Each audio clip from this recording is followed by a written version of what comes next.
우리는 인생을 살아가면서 여러 가지 문제를 맞닥뜨리게 됩니다.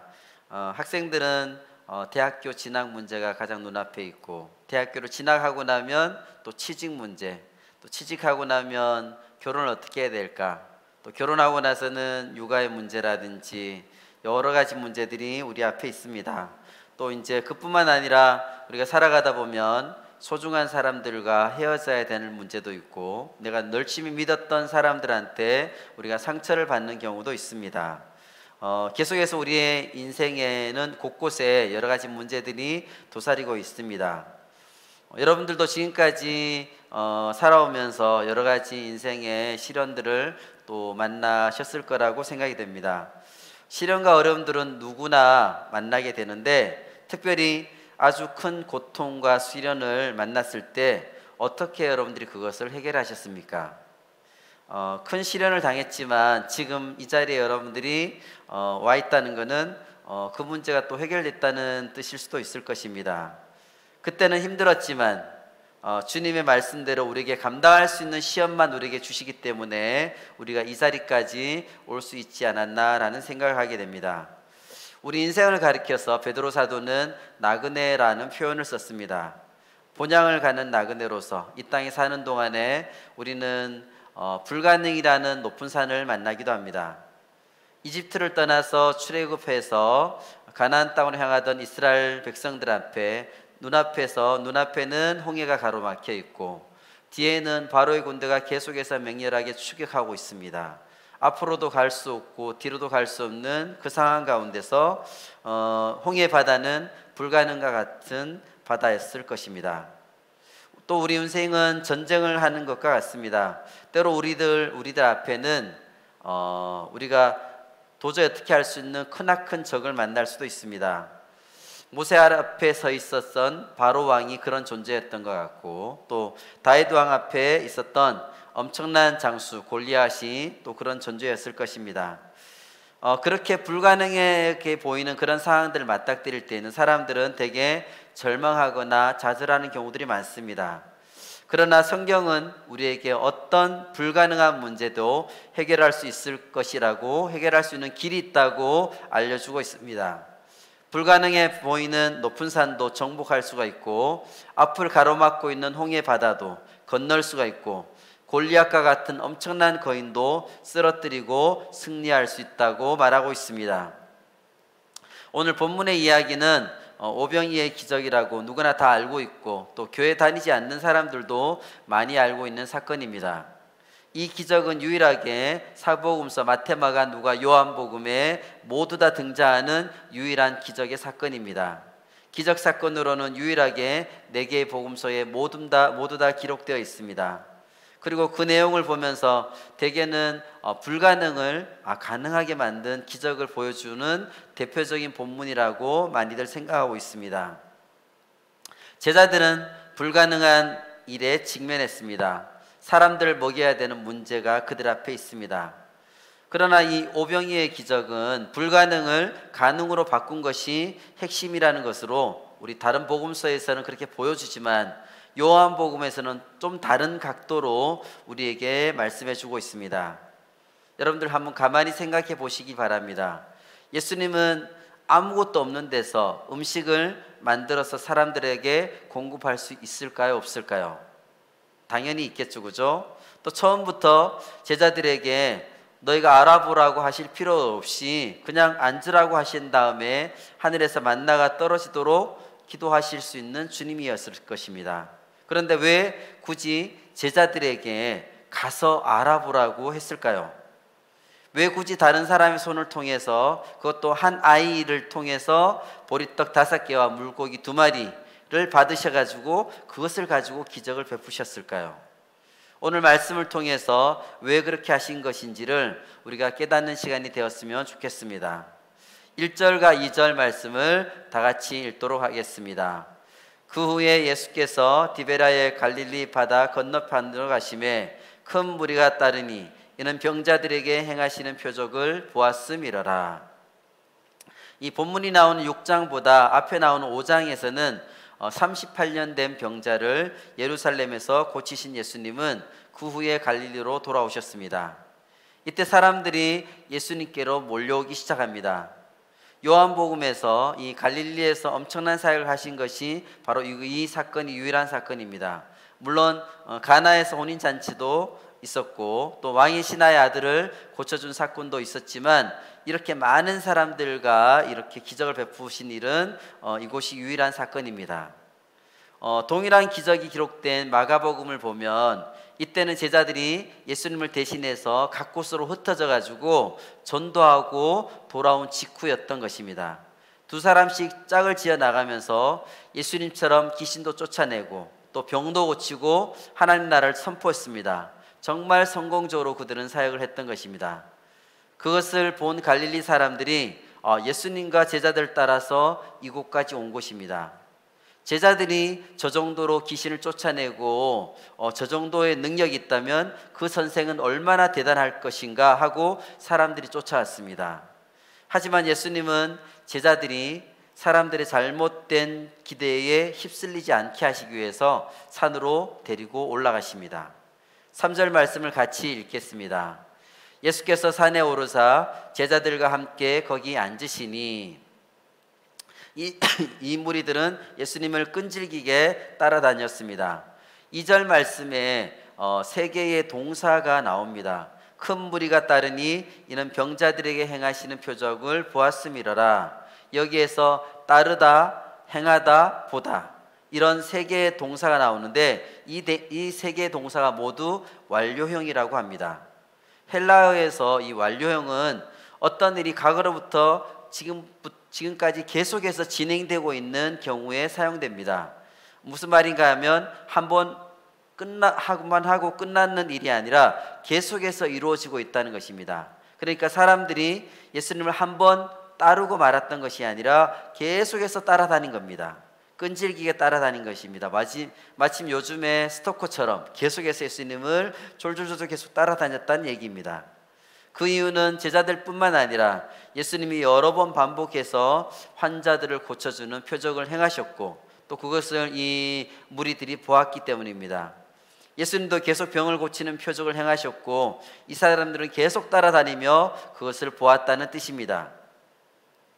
그들이 예수님을 따라온 자체는 잘한 일이겠죠. 하지만 과연 그들이 정말로 예수님을 이해하고 믿으면서 따라온 것인가 하는 것에는 의문이 있습니다. 안타깝게도 예수님은 그들이 기대하던 그런 구원자는 아니었던 것입니다. 그래서 예수님은 제자들도 그들의 잘못된 기대에 휩쓸린 나머지 예수님 자신을 오해할까 싶어서 산으로 피하신 것입니다. 또 제자들에게 휴식을 주고 싶었던 것입니다. 헬라어 원어를 보면 3절에서 예수께서 산에 오르셨다라고 하셨을 때 어느 한 산이 아니라 그 산으로 되어 있습니다. 그러니까 예수님과 제자들이 자주 갔던 곳으로 생각됩니다. 그래서 사람들도 아는 곳이었다고 생각됩니다. 이곳은 아마 벳세다 근처의 산지였고 산이라기보다는 언덕 같은 높은 곳이었다고 생각이 됩니다. 4절 말씀을 같이 읽겠습니다.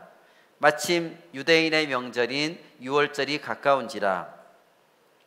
여기서 굳이 유월절이 가깝다고 소개한 이유는 유월절이 요한복음에서는 되게 중요한 역할을 하고 있기 때문입니다. 요한복음에서 말씀하고자 하는 핵심이 가까운 곳이 유월절에 있기 때문입니다. 보통 예수님이 공생의 사역을 3년을 했다고 우리가 하는데 어떻게 해서 3년이라는 사역 시간을 보냈다고 우리가 알 수 있을까요? 이 요한복음에서는 매해마다 유월절에 있었던 사건들이 기록되어 있습니다. 예수님의 첫 번째 유월절은 요한복음 2장에서 나오는 예루살렘에 가서 성전을 청결하게 하신 사건입니다. 두 번째 유월절은 5장에서 나오는 베데스다 연못에서 38년 된 환자를 고치신 때거나 그 즈음일 거라고 생각됩니다. 세 번째 유월절은 오늘 본문에 나온 요한복음 6장의 오병이의 기적이 나오는 사건입니다. 그리고 네 번째 유월절이 십자가에 달리신 그 유월절입니다. 이렇게 네 번의 유월절이 있기 때문에 예수님의 공생의 사역이 3년 정도 되었다고 파악할 수 있을 것입니다.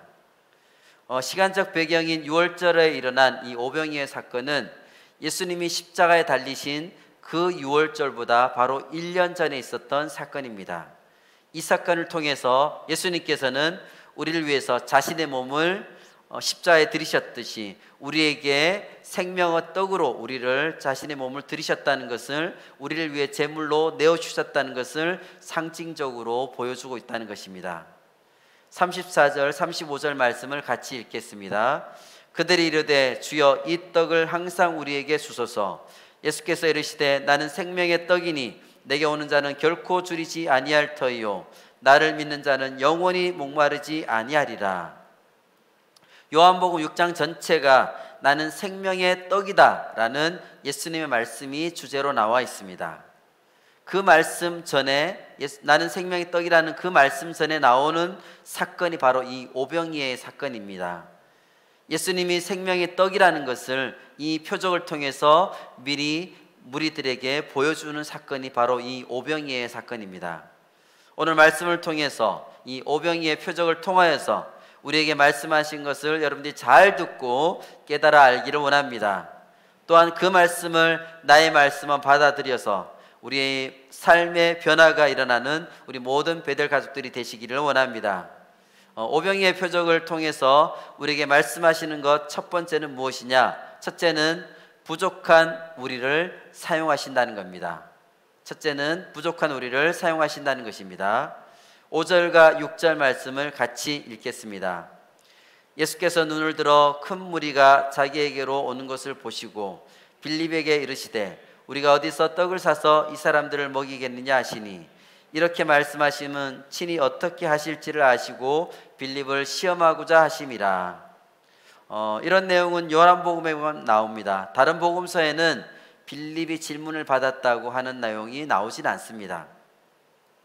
예수님은 눈을 들어 큰 무리가 오는 것을 보시는데 뒤쪽 말씀을 보면 남자만 한 5천 명 정도 됐다고 하니까 여자들과 아이들까지 다 합친다면 한 2만 명 정도는 넘었을 것으로 추정이 됩니다.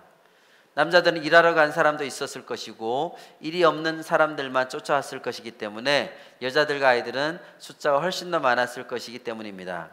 이때의 예수님의 눈에는 그들이 배가 고픈 사람들, 그래서 음식을 먹여줘야 되는 사람들로 보였습니다. 다른 복음서들에 나오는 것처럼 요한복음에는 직접적으로 그들이 배가 고파서 불쌍히 여기셨다고 나오진 않지만 어떻게 이 사람들을 먹이겠느냐라고 물으시는 것을 볼 때에 그들을 먹이기를 원하시는 예수님의 마음을 우리가 알 수가 있습니다. 그들은 배고픈 사람들이고 먹여줘야 될 사람들인 것입니다. 그런데 그들의 눈에, 예수님의 눈에는 그들이 배고픈 사람, 그들을 허기를 면하게 해주던 사람으로 보였지만 제자들의 눈에는 그들이 어떻게 보였느냐? 그 큰 무리는 아주 큰 문제로밖에 보이지 않았던 것입니다. 날은 저물어서 항원이 되어가고 그들은 지금 빈들에 있습니다. 음식을 구하기가 어려운 곳입니다. 제자들은 이미 모든 사람을 먹이는 것은 불가능하다고 결론을 내리고 있습니다. 그래서 예수님은 이 상황을 제자들이 어떻게 처리하는지를 시험하고 계십니다. 테스트를 하고 있다는 것입니다.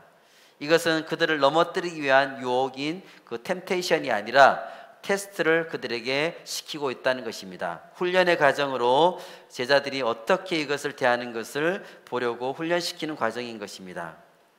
대표적으로 빌립이 여기서 언급이 되었는데 유명한 베드로나 야고보나 요한이 아니고 왜 빌립에게 예수님이 말씀하셨을까요?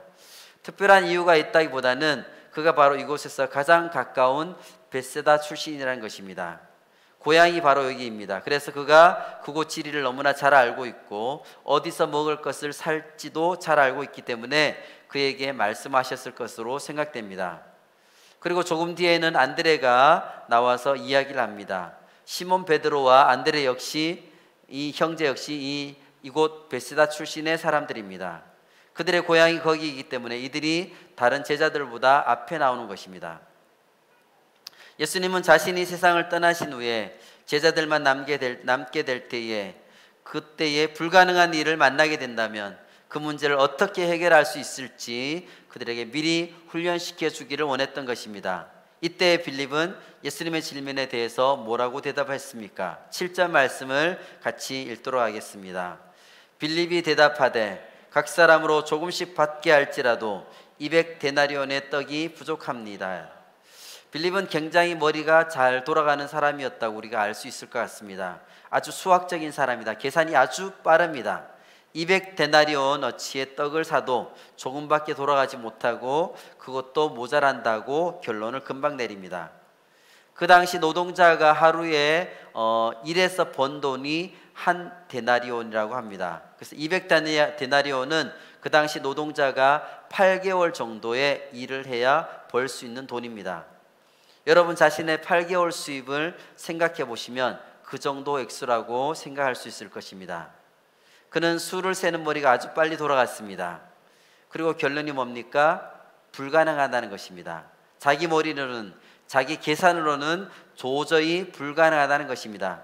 이건 말이 안 된다는 것입니다. 그때 예수님은 뭐라고 하십니까? 요한복음에는 직접적으로 안 나와 있지만 마가복음을 보면 너희가 먹을 것을 주어라 라고 하셨습니다. 그때 제자들이 얼마나 불만이 폭발했을 것 같습니까? 지금 피곤하고 저녁되고 먹을 것을 구할 데도 없고 특히 돈이 없는데 어디서 200데나리온어치의 빵을 사다가 이 많은 사람들을 먹일 수 있을 것입니까? 불가능한 데에만 계속 그들은 초점이 맞춰져 있습니다. 돈의 액수에만 집중하고 있습니다. 다른 것을 그들은 보지 못하고 있습니다. 마가복음 6장을 보면 그때 예수님이 또다시 질문을 하십니다. 너에게 빵이 얼마나 있느냐? 가서 알아보아라. 그래서 제자들이 가서 알아보고 떡 5개와 물고기 2마리를 가져오게 됩니다. 8절과 9절 말씀을 같이 읽겠습니다. 제자 중 하나 곧 시몬 베드로의 형제 안드레가 예수께 여짜오되 여기 한 아이가 있어 보리떡 5개와 물고기 2마리를 가지고 있나이다.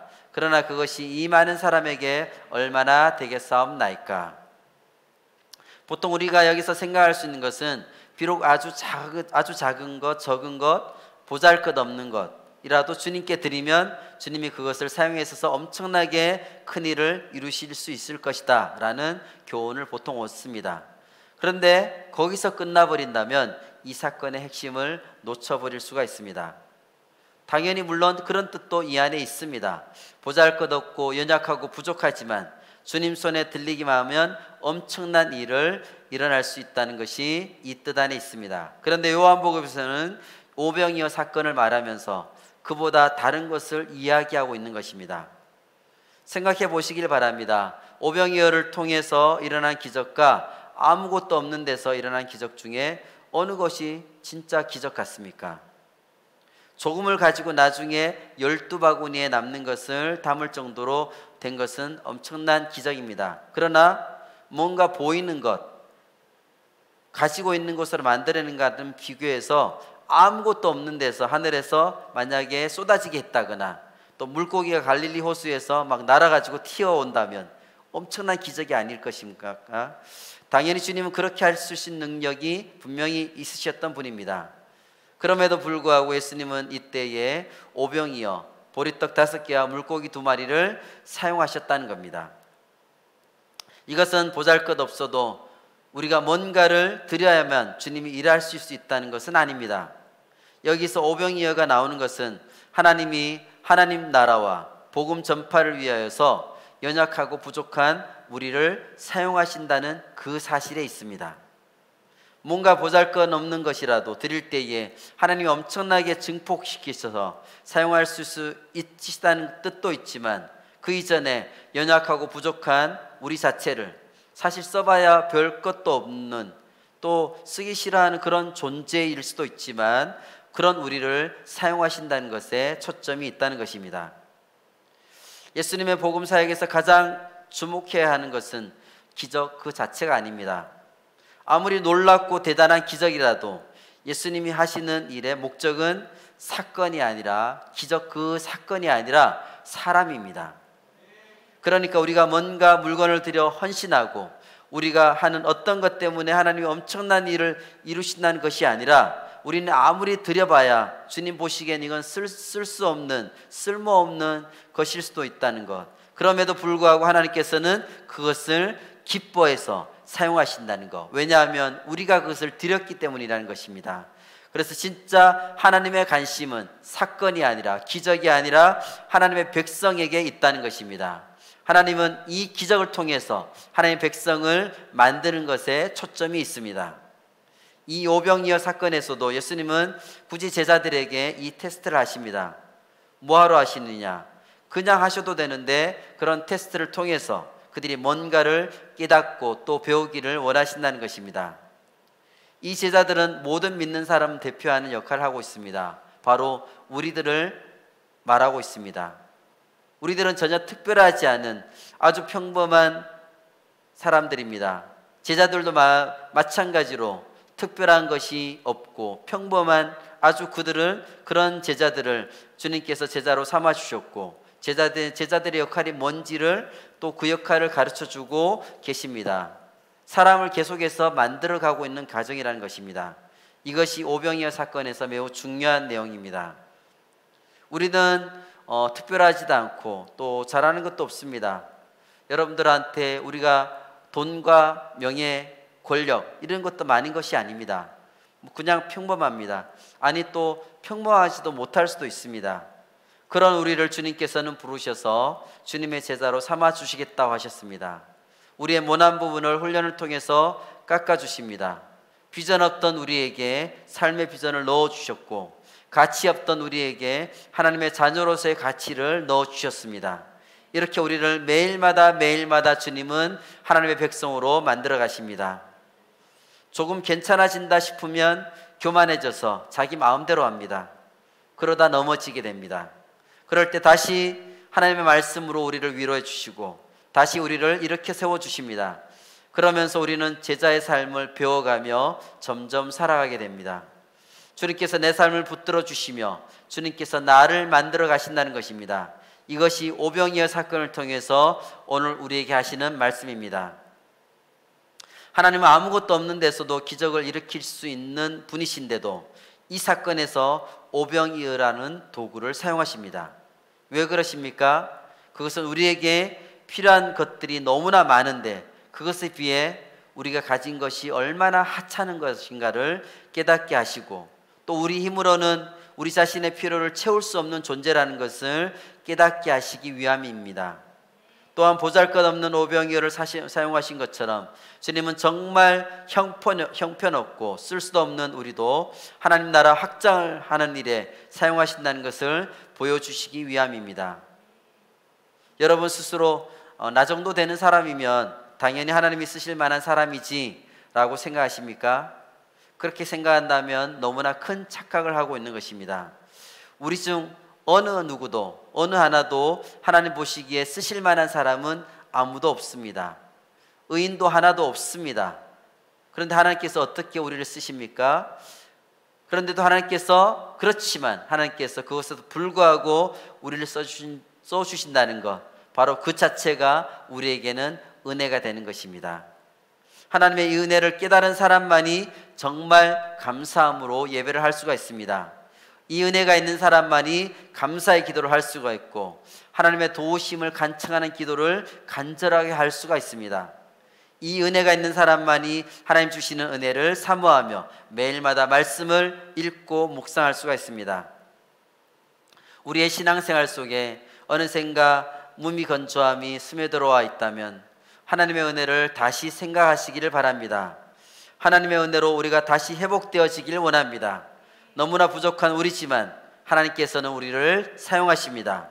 우리가 부족하다는 것을 인정하고 하나님 앞에 나아가면 하나님께서 우리를 사용하십니다.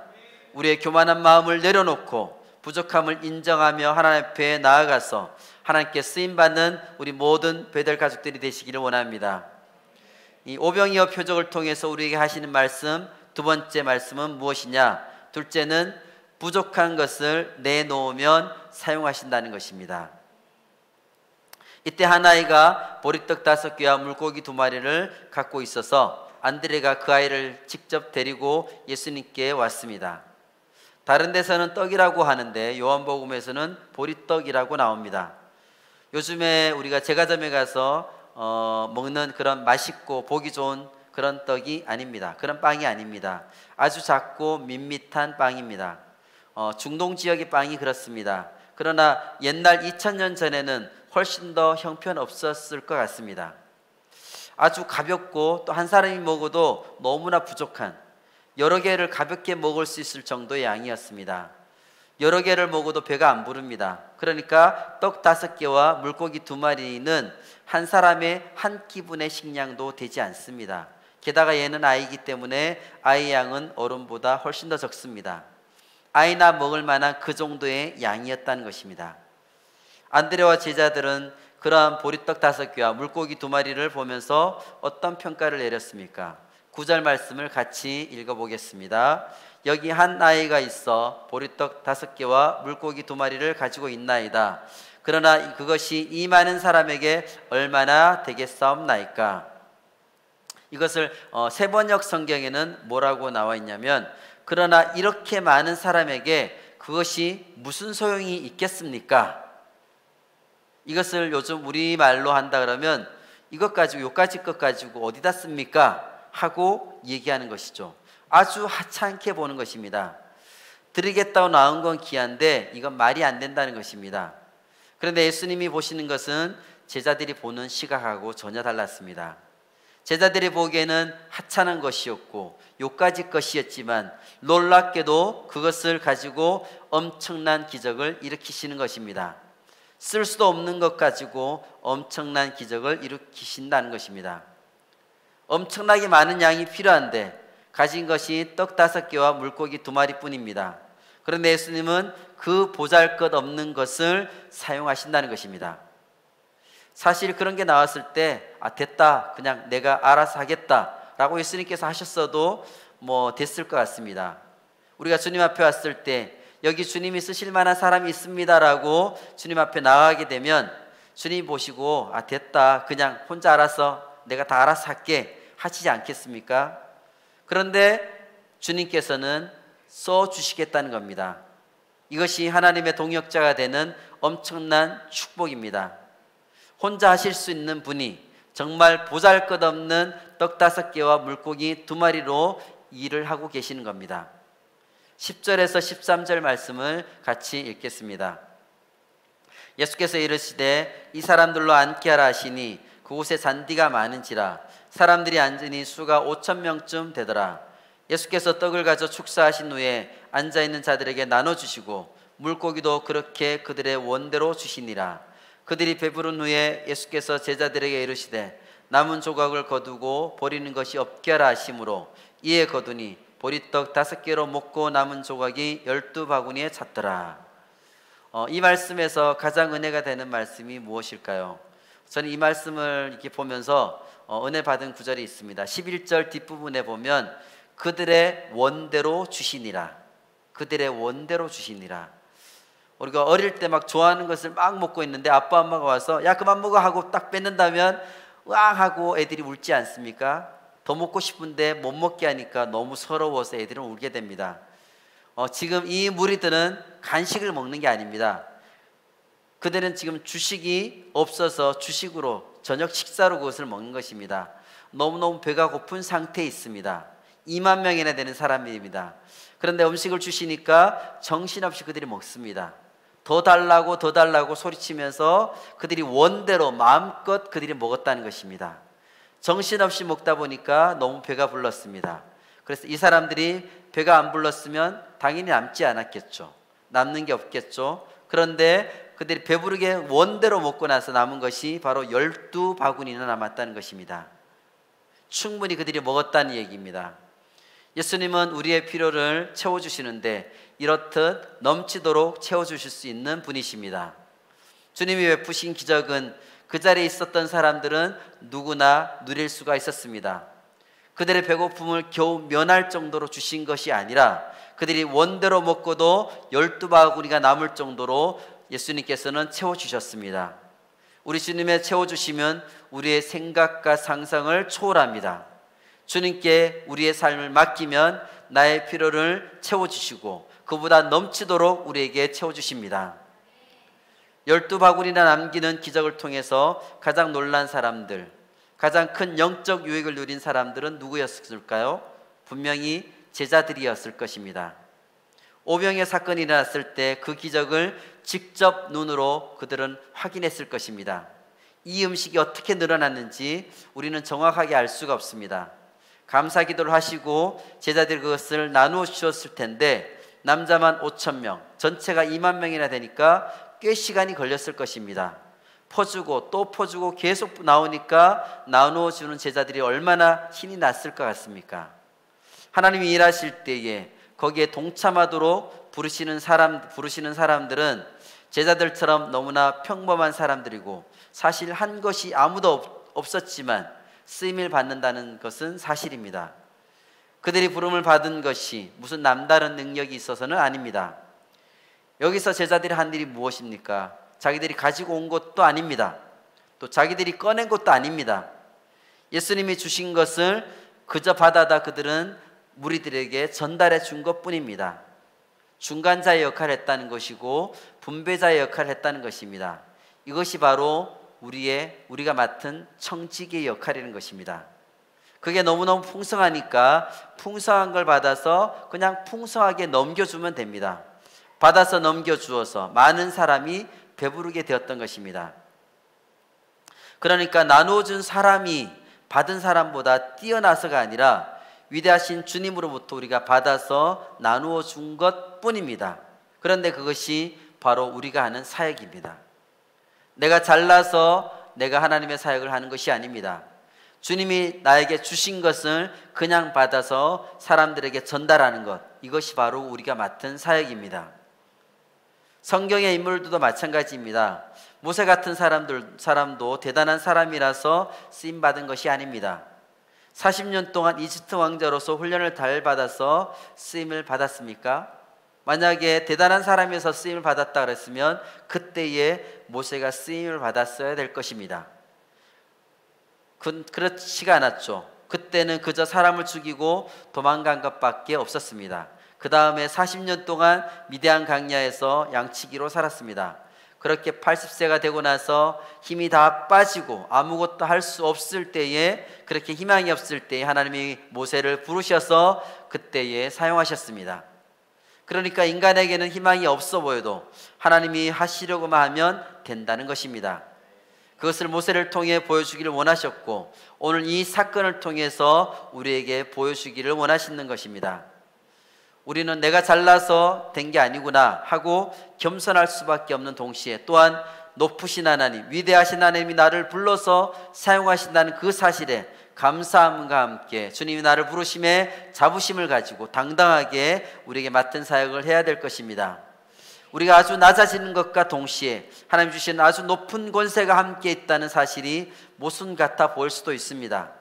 나 스스로 볼 때는 낮아질 수밖에 없지만 나를 쓰시는 하나님을 볼 때는 높아질 수밖에 없는 존재가 바로 우리 그리스도인들이고 우리의 사역이라는 것입니다.